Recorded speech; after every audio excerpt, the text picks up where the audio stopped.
Hi everyone, welcome to Dr. Ties, your medical expertise whenever you want. Please note that this is strictly for educational purposes and not intended for a formal diagnosis or treatment.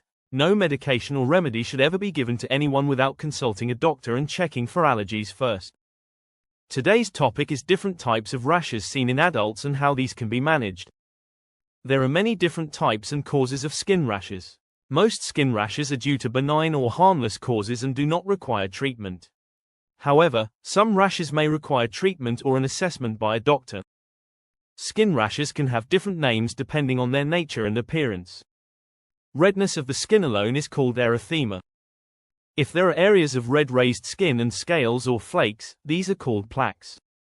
A rash or lesion that is reddish-purple color and does not blanch or fade with pressure is called purpura. Clear fluid containing lesions or swellings are called blisters, and yellow fluid or pus containing lesions are known as pustules.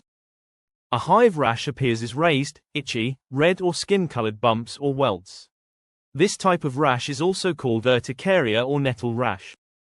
The common causes of an acute rash are allergic reaction, heat rash, burns, dry skin or irritation, scratching, animal, insect and plant bites, folliculitis, fungal infection, and cellulitis. The other causes are usually due to chronic skin conditions and include eczema, contact dermatitis, psoriasis, chronic dry skin and lichen planus.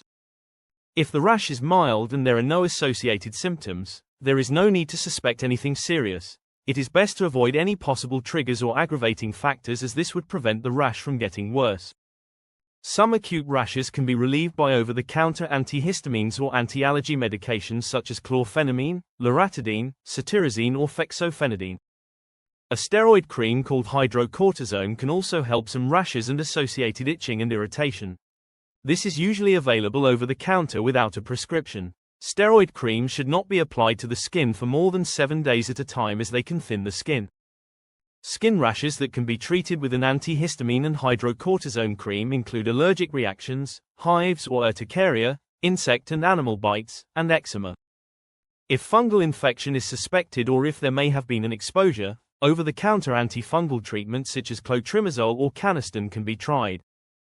Folliculitis and cellulitis are due to infection and inflammation of the skin, and mild cases may be treated with topical antibacterial creams such as tribiotic cream, germaline or Sudocrem antiseptic cream. More severe cases of folliculitis and cellulitis will require treatment with oral antibiotics.